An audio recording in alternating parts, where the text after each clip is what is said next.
Bien, les origines de cette affaire, tout d'abord, résident dans le fait que mon père, magistrat à la carrière fulgurante grâce au piston dont il a bénéficié de la part de ma famille, et qui en août 2002 a cru très malin de publier sur Internet, de faire publier sur Internet des photos porno de sa deuxième femme, qui est une ex-prostituée qui s'est fait épouser sur un chantage. Suite à cela, les sites en question qui visaient à casser le chantage et à se débarrasser de cette femme ont échappé à son contrôle et ont amené au déchaînement de tout un ensemble de persécutions relativement inédites déchaînées par ce magistrat à l'aide d'un système qui est sous son contrôle contre son ex-femme et contre ses deux enfants. Il y a même Interpol et le FBI. Il nous a tout fait subir, de la perquisition à la menace de défenestration pendant ma garde à vue, et nous a fait poursuivre par un ami à lui, qui est un juge d'instruction, par ailleurs connu pour être un museleur d'antipédophiles. Excuse-moi de t'interrompre, tu viens de prononcer menace de défenestration. Ça veut dire que pendant la garde à vue, tu as été menacé de mort? Tout à fait. Par qui? Par Hervé Mollès, qui est un gradé de la brigade de répression du banditisme du SRPJ de Montpellier. Au moment où j'allais aux toilettes, je pourrais détailler davantage. Hervé Mollès? Tout à fait. Mais ce qui se passe, c'est que cette affaire de fesses sur Internet, qui est quand même une affaire grotesque, qui est prétexte à nous garder dans le collimateur, qui a été prétexte à fouiller notre maison et à nous faire subir des interrogatoires serrés pour savoir ce que nous savions des activités de mon père au cours des 2 dernières décennies, ce qui était en fait le véritable enjeu de tout ce déchaînement.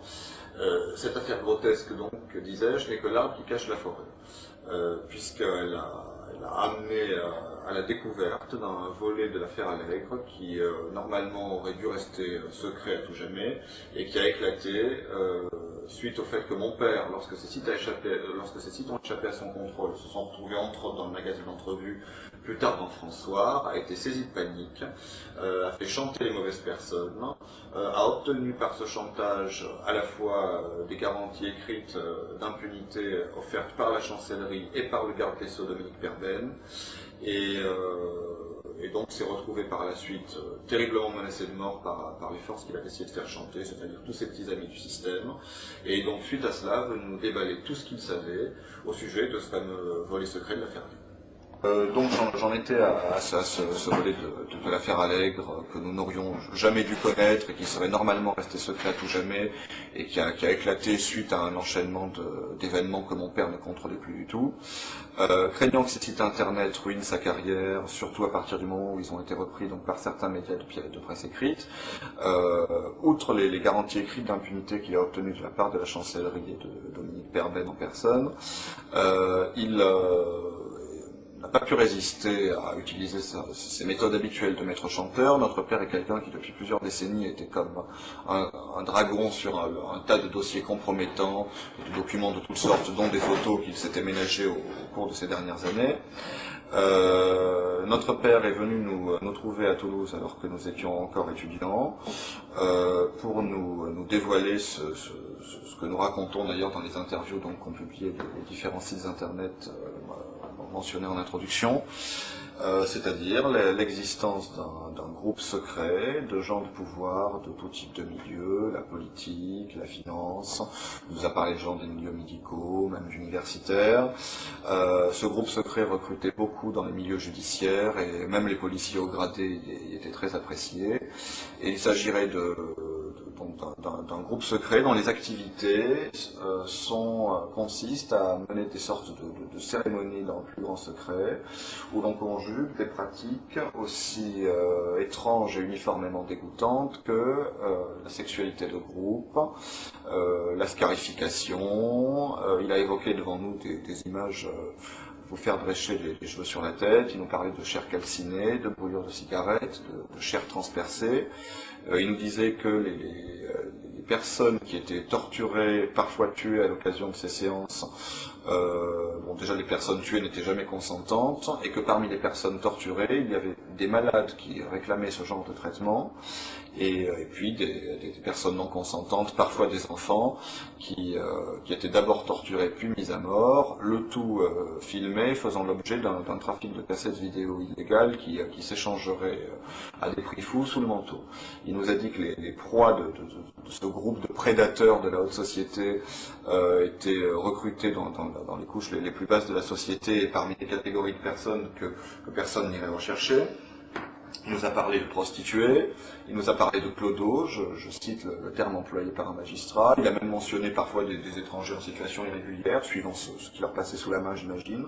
C'est-à-dire des gens qui soit ont rompu des liens avec leur environnement, soit n'ont pas d'existence légale, ce qui est le cas justement d'étrangers en situation irrégulière, et donc en tout cas des gens que personne ne va aller chercher, ou à propos desquels toute enquête sera plus ou moins vouée à l'échec dès le départ.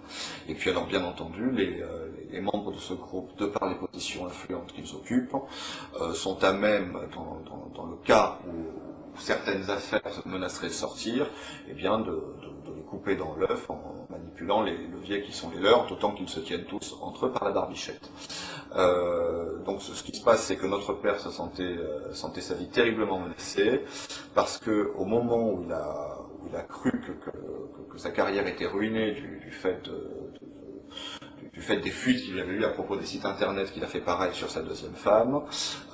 Il a fait pression sur Dominique Baudis, qui était un de ses amis personnels, pour s'assurer que cette affaire ne sorte jamais dans les médias audiovisuels. Et il est vrai que le pressbook que nous avons réuni contient des articles de presse écrites, mais que c'est très tranché. Les médias audiovisuels, pourtant prévenus, n'ont jamais traité cette affaire, donc il faut croire que Dominique Baudis, qui a assez d'influence pour s'inviter sur TF1 quand il veut, alors que François Hollande était prévu de plus longue date ce soir-là, a aussi assez de pouvoir probablement pour empêcher, du moins pour un temps, la sortie d'une telle affaire dans les médias audiovisuels. En tout cas, tout semble le corroborer. Et donc notre père nous a indiqué être allé voir Dominique Baudis, encore à Toulouse, comme quoi tous nous sur Toulouse, dans cette affaire, un week-end, pour exercer sur lui des pressions, afin d'obtenir que les médias audiovisuels ne couvrent pas cette affaire, ce qui fut fait. Simplement, le problème, c'est que le chantage est une arme qui est à double tranchant, et que autant la manipulation déraisonnable de cette arme a permis à notre père d'obtenir dans un premier temps tout ce qu'il voulait, le non-traitement par les médias audiovisuels, le non-relayement de cette information, et puis les garanties écrites de la chancellerie, autant après l'avoir rassuré de cette manière et avoir attendu que les choses se tassent un petit peu, il semble que ce chantage très déraisonnable l'ait mené à sa perte et l'ait mené à sa mort. Donc il y a eu trois entrevues. Notre père savait où nous trouver. À Toulouse, il savait que nous étions étudiants, il avait nos certificats de scolarité. Voyant que le sol se dérobait sous ses pieds, ne sachant plus vers qui se tourner, je pense que malgré tout ce qu'il nous avait fait subir dans le passé, puisque en France, ce n'est pas une magistrature que nous avons, c'est une véritable pourristrature. Nous savons de quoi nous parlons, nous sommes de la boutique, nous sommes du système. Je suis ancien Sciences Po et juriste de 3e cycle avec mention, ma sœur est aussi dans ce cas, nous sommes enfants de magistrats, et je peux vous dire que notre mère a vu pas mal de choses pendant des années en tant que femme de magistrat. Notre père était un homme qui a été transformé en monstre par ce système qui fabrique des monstres. Oui, les nouveaux inquisiteurs, ceux qui se posent en moralisateurs de la société, sont en fait des gens qui n'ont pas de leçons à donner à un quelconque malfrat. Voyez-vous, les criminels, au moins, ont un code d'honneur, à ce qu'il paraît, ce qui n'était pas le cas de mon père, qui a jugé les autres à haut niveau pendant des années, puisqu'il était président de chambre de cour d'appel. Donc, voyant le sol se dérober sous ses pieds, voyant qu'il avait lancé une machine infernale qui se retournait contre lui et qu'il ne pouvait plus arrêter, notre père s'est en dernier ressort tourné contre ses deux enfants. Il est piteusement revenu vers nous. Ce qui a donné lieu à 3 longues discussions qui sont allées crescendo d'ailleurs, puisqu'il nous a raconté de plus en plus de choses et devenait d'ailleurs de plus en plus nerveux au fil de ces 3 discussions. Il se sentait menacé, ce qui apparaissait déjà en filigrane dès la première discussion. Il nous a dit dès la deuxième qu'il était carrément menacé de mort. Par la suite, il a passé toute une nuit à brûler des documents et des photos. J'ai bien dit toute une nuit, pas simplement 1 heure, et apparemment il fallait à tout prix brûler ces choses. Ni la poubelle ni le broyeur n'étaient suffisants. Nous ne savons pas s'il a brûlé tout ce qu'il avait en sa possession, mais il en a brûlé en tout cas au moins une partie substantielle, et sa motivation pour cela était apparemment de sauver sa tête. Il a estimé que les personnes qui auraient intérêt à se débarrasser de lui pourrait peut-être cesser d'en vouloir à sa vie s'il se débarrassait de ses cartouches, et il semble en fait que ce soit le fait pour lui d'avoir brûlé ses vaisseaux de la sorte, de se débarrasser de ses dernières munitions, qui a justement amené ces gens-là à passer à l'acte. Donc ce qui se passe, c'est que rien n'est normal à propos de la mort de notre père. Il est mort le 22 février 2003, nous sommes aujourd'hui en septembre 2005. Depuis tout ce temps-là, nous n'avons cessé de remuer ciel et terre pour savoir la vérité sur la mort de papa. Elle est indéterminée et indéterminable. L'acte de décès ne mentionne aucune cause du décès, ni l'intervention d'aucun médecin. On dit simplement qu'une personne qui travaille dans une entreprise de pompes funèbres a constaté qu'il était mort, l'a aussitôt mis en boîte et au feu. Nous n'avons jamais été prévenus de la mort de notre père, nous l'avons appris que par la suite, alors qu'il était trop tard pour... Sa deuxième femme nous l'a délibérément caché. Nous l'avons appris que par la suite, alors qu'il était trop tard pour assister aux obsèques, il a été incinéré en toute hâte le jour même des obsèques, hors de l'observation des règles légales et réglementaires qui doivent présider à la crémation d'un corps, qui vise justement à faire en sorte d'éviter que l'on se débarrasse d'un cadavre suspect. Dès que nous l'avons su, nous avons saisi les 2 enfants d'un magistrat haut gradé en exercice, mort dans des conditions suspectes. On saisit personnellement le garde des Sceaux, en recommandé avec accusé de réception, de la mort suspecte de leur père. Nous attendons toujours sa réponse. Il n'ose même pas nous répondre. Hein. Pas plus qu'il n'ose répondre aux 15 parlementaires de l'opposition, députés, sénateurs confondus, qui ont saisi de ce dossier. En février dernier, en février 2005, monsieur le député Maxime Vémetz a de nouveau saisi le garde des Sceaux au sujet de la mort de notre père, établissant des parallèles plus qu'édifiants entre sa disparition et celle du juge toulousain Bernard Borel. Cette question est parue au journal officiel et Maxime Vémetz attend toujours la réponse, alors que le groupe l'a reposée suivant une procédure prioritaire. Et la réponse n'a pas été apportée dans le délai normal en cas de question prioritaire. Faut-il s'en étonner? Rien n'est normal dans cette affaire. Et j'ajouterai que notre père nous a donné toutes sortes de détails qui sont tout à fait vérifiables et qui sont repris plus en détail dans les interviews écrites qui sont parues sur Internet, donc à propos de ces soirées, à propos des personnes participants. Et d'ailleurs, bon, cette interview est accompagnée de schémas qui sont plus qu'édifiants et qui prouvent que notre père et sa clique sont le chaînon manquant qui permet enfin de tout éclairer dans l'affaire Allègre. Ce dont tout le monde se doute, c'est qu'il y a derrière l'affaire Allègre beaucoup plus de vérité que ce que l'on a bien voulu dire. On a tout fait pour dégonfler le plus artificiellement du monde une affaire qui promettait d'aller très loin et pour refermer cette boîte de Pandore. On a tout fait pour discréditer les prostituées, de même pour le gendarme Roussel qui avait entamé une véritable quête de vérité qui doit être menée à son terme.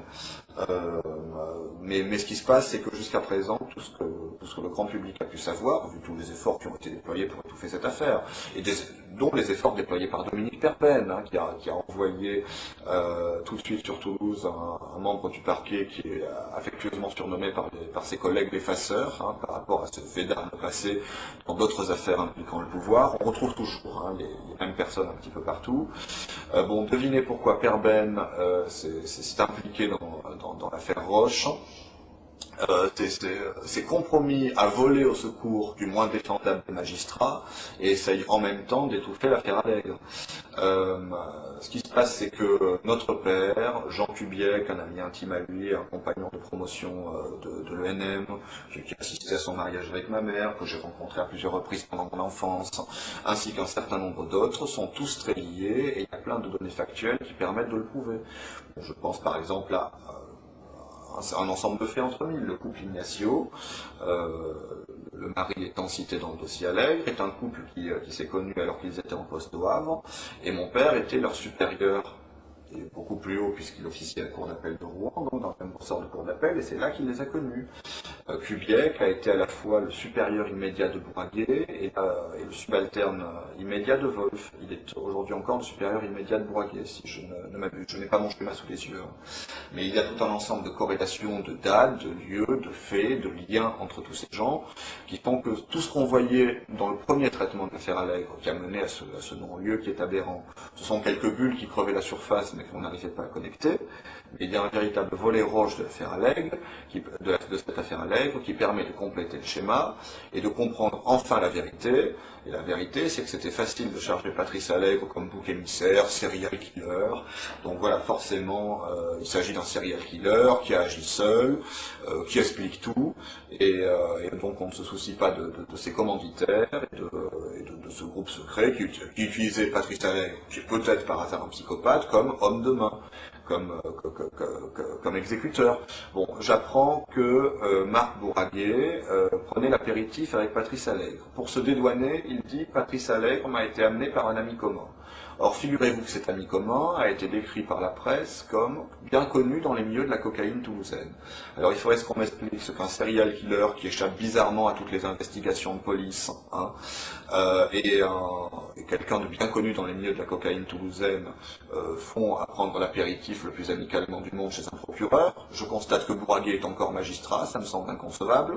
Et quant à Wolf, qui est aussi impliqué dans cette affaire et cité dans le dossier, il a été récompensé pour l'ensemble de son œuvre par une mutation à la Cour de cassation. Donc je me pose la question, il faut qu'il fasse quoi maintenant pour passer au grade suivant? Il faut peut-être qu'il tue quelqu'un. J'aimerais qu'on me dise pourquoi ces gens-là continuent à exercer. J'aimerais qu'on me dise pourquoi, alors qu'il y a 190 morts élucidés à Toulouse pendant les années Allègre et pas seulement, Allègre et tout ce qui tournait autour de lui, non élucidés, pardon, oui, je crois que j'ai dit élucidés, alors qu'il y a 190 meurtres non élucidés qui ont toujours été abusivement classés en suicide. Maintenant, les gens, on ne les tue plus, on les suicide. C'est tellement plus simple, on peut fermer le dossier de suite. Comment se fait-il que la police, par exemple, trouve une personne qui est à la fois ligotée, bâillonnée, étranglée, si ma mémoire est bonne, et conclut au suicide, malgré les protestations de tout le monde? Comment se fait-il que pour toutes ces morts bizarres, on trouve toujours les deux mêmes experts près la cour d'appel, dont un qui s'appelle Alain Grain, je ne me rappelle plus le nom de l'autre, et comment se fait-il que ces deux truqueurs soient encore en exercice, n'aient jamais été sanctionnés, qu'on les trouve encore dans la liste des experts près la cour d'appel de Toulouse? Tout le monde sait bien qu'il y a l'affaire Allègre, nous l'avons connue avant tout le monde, puisqu'au moment où notre père est venu nous en parler, elle n'avait pas encore éclaté. Et je crois même comprendre que ce sont les extravagances de notre père qui, par on ne sait quel mécanisme, ont amené à son éclatement un petit peu plus tard. Donc, ce qui se passe, c'est que je crois que l'affaire Allègre détient les clés de la corruption du système qui nous entoure. Maintenant, bon, les gens savent très bien à quoi s'en tenir, savent très bien que nous vivons dans une parodie de démocratie et que nos maîtres nous projettent les apparences d'une liberté factice. Notre père a été très précis sur le groupe dont il nous parlait. Apparemment, il y a toute une partie de ceux que j'appelle nos maîtres, n'est-ce pas ce qu'ils sont il y a une espèce d'élite autoproclamée qui n'est pas du tout basée sur le mérite mais sur le piston et les liens interpersonnels, et ces gens-là sont des loups qui gèrent le troupeau de moutons et puis qui consomment aussi du mouton à tous les repas. Donc il y a un groupe de prédateurs qui à mon avis n'existe pas seulement sur Toulouse. Bon, il se trouve que c'est sur Toulouse que ça a éclaté puisque bon, la magistrature et toutes ces choses sont beaucoup plus gratinées, beaucoup plus mafieuses dans le sud. On connaît aussi le ressort de Nice et encore bien d'autres choses à dire.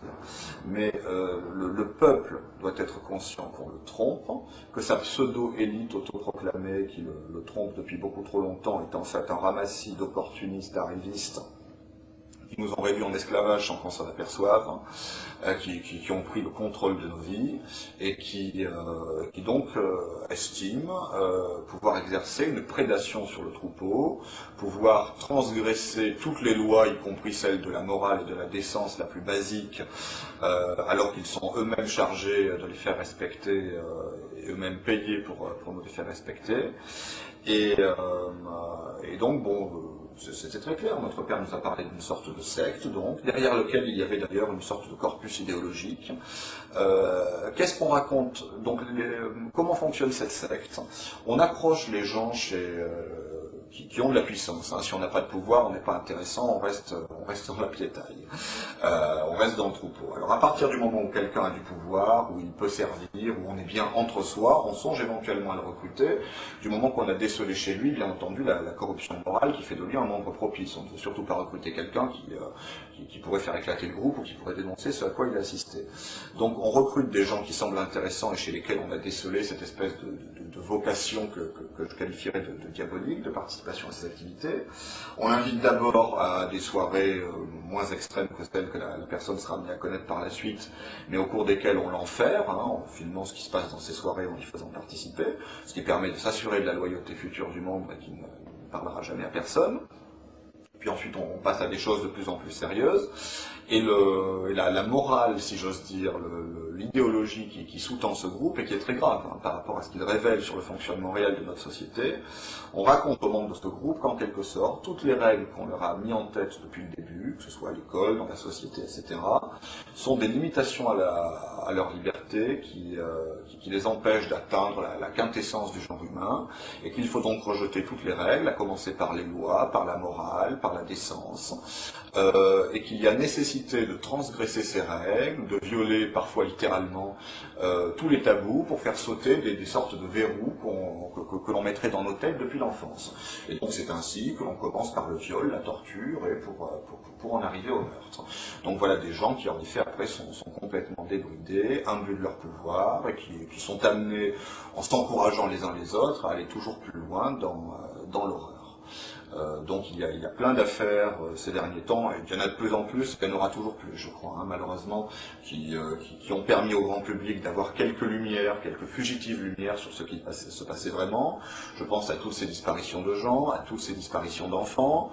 Je pense au suicide fort opportun du gendarme Jean-Bert, de 2 balles différentes. Il faut vraiment se haïr pour se suicider de 2 balles différentes, à la veille où sa quête allait pourtant connaître un aboutissement, puisqu'il devait aller voir le procureur pour lui raconter ce qu'il avait découvert sur les disparus de Lyon. Je pense en Belgique à l'affaire Dutroux, dans laquelle il y avait des collaborations, des implications qui remontaient jusqu'au plus haut niveau de l'État. Je pense à un plus petit niveau au muselage d'une association anti-pédophile par le juge d'instruction que notre père nous a fiché aux fesses et qui était un ami à lui. Il y a plein d'autres affaires. Bon, par exemple, figurez-vous qu'il y a un policier français qui est à l'heure actuelle en fuite sur le territoire britannique avec son arme de service, ce qu'on n'a pas manqué de souligner, parce qu'il semble qu'il a découvert des choses que l'on souhaite cacher à propos de la disparition de la petite Estelle Mouzin. Alors bien entendu, on a essayé de faire passer ce bonhomme pour fou, et il a préféré s'enfuir en Angleterre parce qu'il avait peur, à mon avis à juste titre, qu'on l'assassine. Et d'ailleurs, dans son enquête, il s'est heurté à des documents classés secret défense. Alors j'aimerais bien savoir en quoi la disparition d'une petite fille intéresse la défense nationale. Alors comme j'ai mauvais esprit, je me dis qu'on classe des documents secret défense simplement pour ne pas qu'on découvre la vérité. La vérité étant, vous savez, j'ai très mauvais esprit, que cette petite a été la proie d'un de ces groupes. Donc voilà, c'est le réseau, bien entendu, qu'entre magistrats et entre policiers, même si tous les magistrats, même si tous les policiers n'appartiennent pas à ce groupe, il suffit qu'il y en ait quelques-uns qui soient bien placés, bien entendu, pour dévier une enquête, et toujours nettoyer les preuves, et s'assurer que l'on ne remonte jamais jusqu'au loup qui nous gouverne.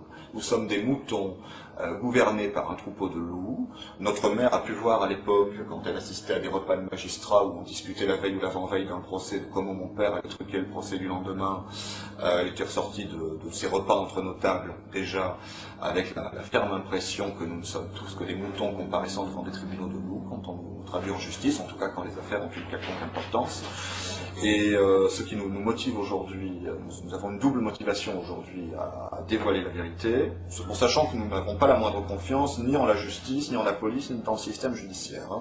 J'insiste très lourdement sur le fait que nous les connaissons beaucoup trop pour avoir la moindre confiance en eux. Alors il y a parmi eux des individus vertueux, je pense par exemple au gendarme Roussel. Il n'y a pas que lui, il y en a certes plein d'autres, mais le système est beaucoup trop gangréné. Vous savez, il suffit de mettre une pomme pourrie dans un panier pour que tout le panier soit très bientôt pourri. Les pourris se font avancer les uns les autres, se cooptent entre eux au niveau supérieur et s'arrangent toujours pour verrouiller le système. Ils ont des méthodes technocratiques terriblement efficaces. Et ils ne laissent rien au hasard, alors que les individus qui poursuivent la quête de la vérité sont bien trop souvent isolés ou mis à l'écart. Donc, primo, sachant que, même si je pense que ces révélations devraient rouvrir le dossier, je pense que le système lui-même nous mettra tous les bâtons dans les roues, mettra tous les bâtons dans les roues des chercheurs de vérité pour arriver jusqu'au bout. Et c'est pour cela que tout cela doit se passer sous l'œil du peuple et qu'il faudra vraiment pousser à la roue si on veut que les choses avancent. Elles n'avanceront pas d'elles-mêmes très loin de là, puisque tous les obstacles seront placés. Mais cependant, je pense qu'il y a vraiment quelque chose à faire et nous poursuivons un double but. Tout d'abord, à titre un petit peu égoïste quelque part, mais c'est quand même notre droit le plus strict. Nous avons bien compris que nous ne saurons jamais la vérité à propos de la mort de papa si nous ne disons pas nous-mêmes toute la vérité qu'il est venu nous dire au dernier moment. Alors, certes, nous pouvons garantir à 100% la véracité de tout ce qu'il nous a dit. Il est vrai qu'il devenait très nerveux sur la fin. Mais cependant, voilà le témoignage d'un magistrat qui devrait être largement pris en compte, et pour notre part, nous nous sommes sûrs nous sommes absolument certains, à titre personnel, de la véracité de l'écrasante majorité de ce qu'il nous a dit. Peut-être peut-il qu'il forçait le trait sur tel ou tel aspect. Quand bien même cela serait le cas, la réalité restante reste quand même on ne peut plus terrible. Et puis d'un point de vue plus altruiste, je pense que cette affaire est l'occasion idéale de faire œuvre de cette autorité publique. Tout le monde sait très bien que notre système est corrompu jusqu'à la moelle, aurait grand besoin d'un coup de balai, mais bon, il sait faire taire les opposants, à coup de procès, à coup de contrôle des impôts. Notre père magistrat pouvait faire taire un contrôle des impôts à qui il le voulait, hein. Il ne s'en est jamais privé. Donc le système a des anticorps contre la vérité, contre ceux qui... si vous voulez, c'est un petit peu comme si une maladie avait pris le contrôle d'un corps, et donc décidé de lutter contre tous les remèdes qu'on souhaiterait lui appliquer. La gangrène en est arrivée à un tel point, et une fois encore nous savons de quoi nous parlons, que le système lutte de toutes ses forces contre ceux qui souhaiteraient le rationaliser. Cependant, il semble que cette affaire est en effet une occasion unique par tout ce qu'il y a en conjonction. Je crois qu'on n'est pas prêt de revoir une affaire où tous les voyants s'allument en rouge de la sorte.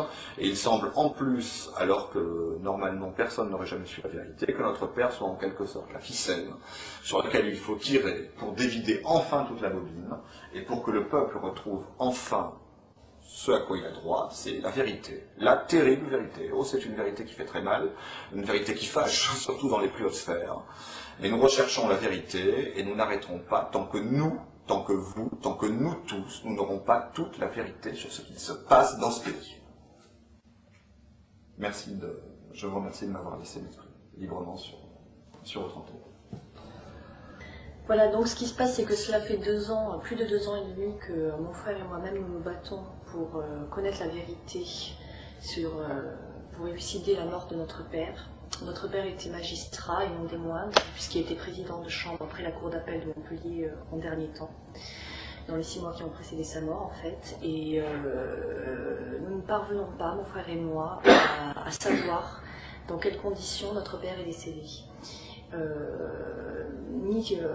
ne parvenons pas à élucider les conditions de sa mort, et tout laisse à penser que notre père a été assassiné par rapport aux révélations qu'il a fait quelque temps avant sa mort.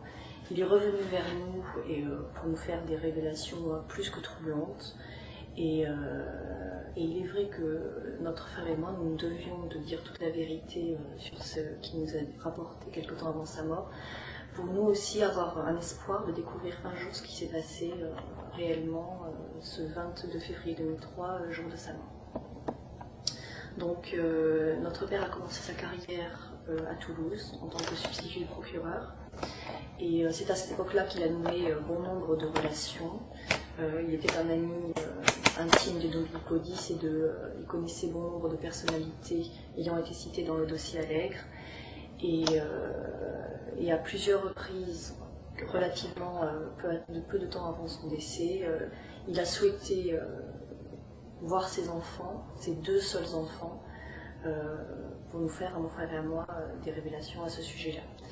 Donc il nous a révélé notamment l'existence d'un groupe, un groupe dont l'existence est secrète, composé de gens de pouvoir et de très grande influence. Et il nous a dit ce qui se passait au cours de ces soirées-là. Et peu de temps avant sa mort, notre père se sentait extrêmement menacé dans sa vie, tant et si bien qu'il avait installé son bureau dans la cave, chez lui à son domicile, et se rendait aussi peu que possible à son bureau au palais de justice à Montpellier. Il nous avait dit même avoir peur de se faire shooter, pour employer ses propres termes, par la fenêtre, et était devenu absolument paranoïaque tant il se sentait menacé dans la vie de tous les jours, et a pensé qu'il était plus stratégique pour lui d'opérer certaines révélations sur ce qui se passait dans ces soirées. Voilà. Est-ce que tu peux nous dire qu'est-ce qu'il vous a raconté ce soir-là? À vrai dire, il y a eu 3 rencontres entre mon père et ses enfants, donc moi et mon frère. Et il nous a donné de nombreux éléments qui donnent la chair de poule et qui font froid dans le dos lorsqu'on les entend. Il nous a notamment parlé de sortes de cérémonies et d'une philosophie qui est diffusée dans ce genre de groupe, une philosophie qui consiste dans le dépassement des limites humaines, et il nous a raconté comment ce groupe se livre à des activités criminelles, et vraiment, c'est vrai que rien que d'en parler, ça donne la chair de poule, et vraiment, disons que notre père, en faisant ces révélations, a soulevé le voile de quelque chose de terrifiant, et il est décédé en février 2003, relativement peu de temps avant que l'affaire Allègre n'éclate en grand jour dans les médias.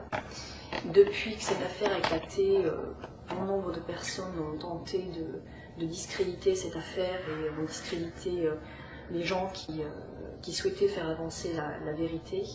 Mais tout le monde sait très bien qu'il y a beaucoup de choses bien réelles derrière cette affaire, et c'est ce que notre père nous a dit quelque temps avant sa mort est plus que troublant.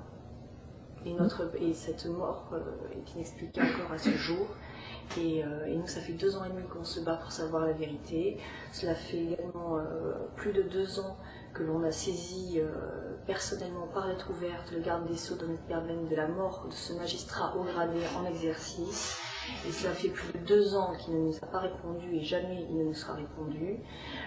Il y a aussi des parlementaires, députés, sénateurs confondus d'opposition, qui ont questionné le garde des Sceaux pour savoir quelle analyse ils portaient sur ce dossier, et qu'est-ce qu'ils avaient à dire concernant la mort d'un magistrat en exercice. Bon, le décès d'un magistrat en exercice, ce n'est quand même pas courant. Notre père avait à peine 60 ans. Et ça a toujours été l'inertie la plus totale en face. Ce groupe est composé de gens d'influence, et qui se protègent entre eux. On ne peut pas y rentrer comme ça n'importe comment, il faut avoir un certain statut pour accéder à ce genre de soirée. Et ce qui s'y passe, pour vous donner une description rapide, c'est qu'il y a toutes sortes de personnes qui sont isolées dans la société, et cela peut aller... il y a des clochards ou des gens auxquels personne ne s'intéresse, qui sont isolés de tout le monde, et qui sont des victimes dans ce genre de soirée non consentantes. Et notre père nous a parlé notamment de détails terribles, d'images de chair transpercée, de gens brûlés avec des cigarettes, et de viols, et de films qui sont tournés, et qui sont ensuite revendus à des sommes terribles, à des gens qui s'échangent sous le manteau. Voilà ce qui se passe à ce genre de soirée. Et tous ces gens d'influence se retrouvent au nom d'une philosophie qui viserait à dépasser les limites humaines. Dans quel intérêt? Dans quel but? Écoutez, je crois que la psychologie de ce genre de gens est très difficile à percer, mais je pense qu'une très grande perversité morale, une perversion, une grande corruption intérieure anime les gens de pouvoir qui sont dans ce groupe. Est-ce qu'il vous a parlé de sacrifices humains ou de rituels sataniques ou d'autres choses? Il nous a parlé effectivement de rites, et comme je vous le disais, de cette philosophie qui n'est pas sans rappeler certains rituels. Est-ce qu'il vous a dit qu'il avait assisté à des sacrifices humains? Notre père était un membre de ce groupe et avait assisté effectivement à ce genre de choses. Il a réalisé. C'est la raison pour laquelle il était à ce point-là terrifié et qu'il se sentait menacé dans sa vie. Parce qu'il savait beaucoup trop de choses sur beaucoup trop de gens qui participaient à ce genre de soirée, et qu'il avait notamment de nombreux éléments à ce sujet-là. Est-ce qu'il avait lui-même participé, est-ce qu'il avait réalisé des sacrifices humains? Écoutez, vous savez, le témoignage de notre père, nous l'avons reçu, nous l'avons rapporté de la manière la plus exacte possible. Il nous a dit ce à quoi il avait assisté et ce qu'il avait vu.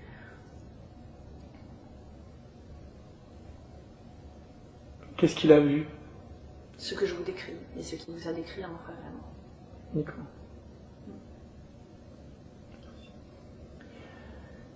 Est-ce qu'il y a d'autres choses que tu aimerais dire? Non. Non, je pense que ça vient en complément de ce que mon frère a déjà dit. Qu'est-ce que tu attends des gens en général, des autorités, si jamais il y a des... C'est la vérité, tout simplement.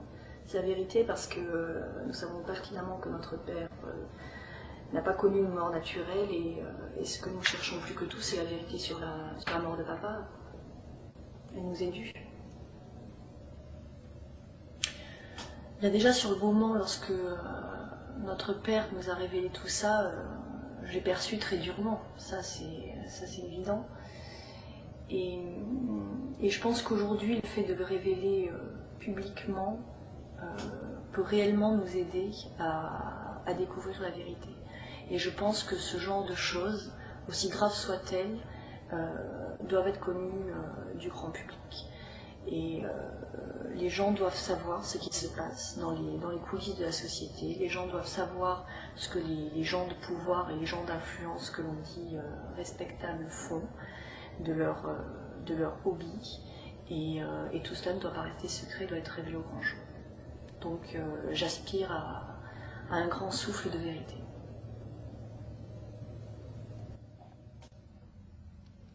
À vrai dire, cette affaire, ce magma m'anime des sentiments les plus divers. Bon, tout d'abord, par rapport à mon père, bon, je n'ai jamais été, un tant soit peu, animé de haine à son égard, malgré tout ce qu'il a pu nous faire. Donc la haine n'est jamais une solution. Disons que j'ai souvent regretté tout ce qu'il nous a fait subir, et là, bon, je suis attiré et animé d'une très grande tristesse, déjà de constater, d'apprendre de sa bouche même, et dans quelles circonstances, et si peu de temps avant sa mort, les turpitudes dans lesquelles mon père, magistrat haut placé, est allé se vautrer. Donc c'est vrai, vraiment une très grande tristesse. Enfin, tout cela me navre au plus haut point, et même bien davantage. Bon, d'autre part, il est vrai que je suis animé d'un certain degré de compassion envers envers son ambivalence dans les derniers temps, bon, après avoir été l'ennemi qu'il fut pour nous, et cela sans le moindre motif. Bon, il y avait chez lui un aspect, bon, derrière son cynisme, hein, il nous avait dit qu'il nous racontait ça aussi pour se ménager des assurances, hein, je cite. Mais même derrière son cynisme, il est revenu vers nous aussi. Cela se sentait, c'est des choses qu'on sent viscéralement quand on descend de l'intéressé. Bon, il y avait un aspect rédemption. Je crois qu'au dernier moment, au moment où le sol se dérobait sous ses pieds, au moment où sa vie commençait peut-être déjà à lui repasser en accéléré, notre père a réalisé l'immense gâchis qu'il a fait de toutes les possibilités qui lui étaient tombées du ciel.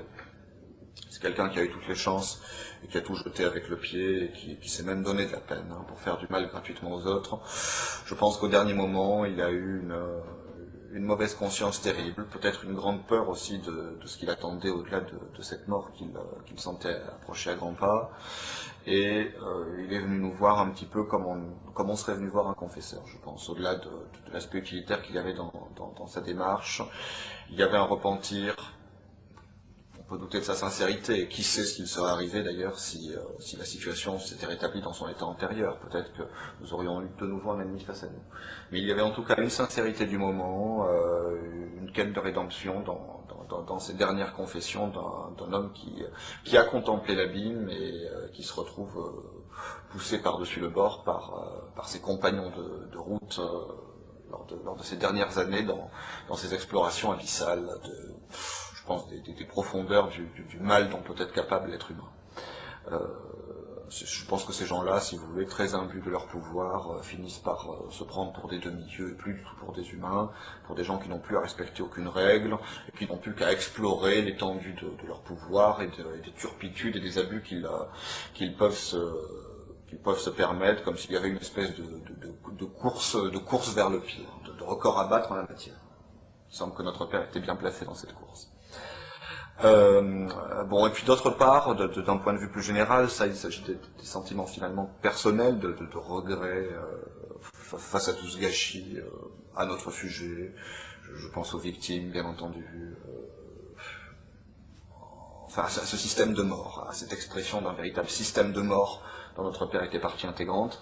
Et puis de manière générale, je suis animé aussi d'autres sentiments sur un plan plus général. Tout d'abord un sentiment de révolte. J'aimerais bien qu'on m'explique comment un dixième, comment un centième de tout cela peut se produire dans un état de droit, soi-disant, dans une démocratie, soi-disant, à moins qu'on nous ait menti. Je pense à nos droits les plus fondamentaux, qui sont le droit de résistance à l'oppression. Eh bien, je pense que c'est un droit qu'il serait temps de mettre en œuvre. Le peuple français a déjà montré ce qu'il pensait de la tyrannie. Je pense qu'il y a une tyrannie qui ne dit pas son nom, qui s'est déjà installée, qui persiste à s'installer. Les juges ont un pouvoir exorbitant qui n'est contrebalancé par aucune responsabilité. Comme tout citoyen, les juges doivent être responsables, au civil comme au pénal, de leurs actes, de leurs erreurs, doivent payer avec leurs biens personnels, les victimes ne sont pas indemnisées avec nos impôts, les juges sont des gens qui jouent avec nos vies. Le juge Burgot a brisé la vie de 13 personnes à Outreau, que strictement rien accusé, cautionné par la Chambre de l'instruction, cautionné par le restant du système.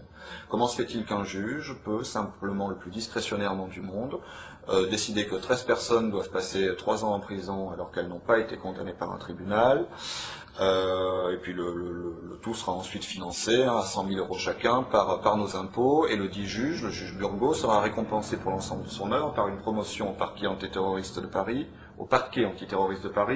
où il pourra causer encore bien davantage de dégâts. Donc il y a des déséquilibres flagrants dans le système.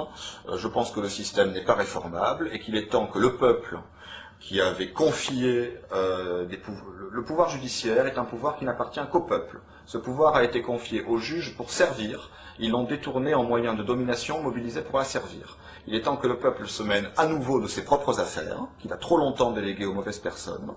Et donc j'ai un sentiment de révolte qui me donne envie de rappeler à tous ceux qui pourront regarder cette bande notre droit constitutionnel à tous, et même notre devoir citoyen de résistance à l'oppression lorsqu'elle se manifeste. Je pense qu'il n'y a plus grand monde qui ait le moindre doute à ce sujet-là. Donc attendons-nous. Et puis bon, au-delà de ce sentiment de révolte, pour terminer sur une note plus positive, je suis animé par un immense espoir. Je pense que le système est malade, et que cette maladie est devenue tellement évidente, tellement grave, qu'elle est en train de générer ses propres vaccins. Je pense que les gens comme nous sont plus nombreux que ce qu'ils croient. Certains se reconnaîtront peut-être en m'écoutant. Et je crois que les problèmes ont fortement tendance, lorsqu'ils deviennent trop graves, à générer leurs propres solutions.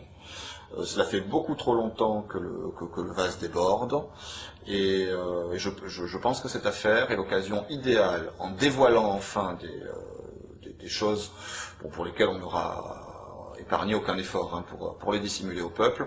Je pense que la vérité va enfin apparaître en pleine lumière, et que la vérité nous rendra libres. Ce que je crois, c'est que notre société est devenue un théâtre d'ombre, est devenue le lieu d'une imposture. Nous sommes tous un petit peu sur une scène, ne nous doutant pas que nous sommes les héros et surtout les victimes d'une pièce qui est écrite en coulisses. Nous sommes déjà passés de l'autre côté du rideau. Notre père faisait partie des gens qui ont tout pouvoir sur ce qui se passe sur la scène. Nous savons exactement ce qui se passe dans les coulisses. Et ce que nous appelons de nos vœux, l'espoir énorme que crée notre affaire, c'est de faire enfin tomber le rideau et de permettre enfin aux spectateurs que nous sommes tous de cette société qui nous broie, nous pourrions passer de spectateurs subissant cette société à véritables acteurs de notre propre existence. C'est le but de notre initiative. Nous souhaitons faire tomber le rideau, que tout le monde voit enfin ce qui se passe dans les coulisses. Et je peux vous dire que le spectacle, s'il est certes surréaliste, n'est pas beau du tout à voir, mais je pense qu'il est plus que temps de passer à autre chose, et que cette affaire crée cet espoir. Nous souhaitons être les porteurs de cet espoir. Et croyez bien que nous n'arrêterons jamais de poursuivre la vérité jusqu'à ce que nous l'ayons trouvée, jusqu'à ce que nous puissions enfin la faire connaître à tout le monde. Merci de votre attention.